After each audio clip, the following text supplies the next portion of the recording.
Hello guys, in this video I'm going to show you how to clear your search history in the Snapchat app. First we have to open up the app.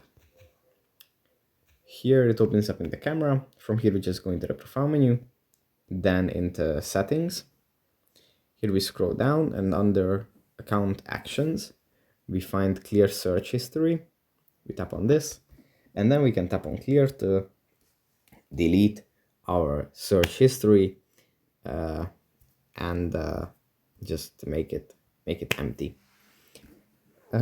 It's just that simple.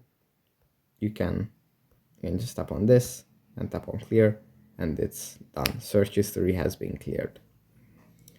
Yeah, I guess that's pretty much it for this video.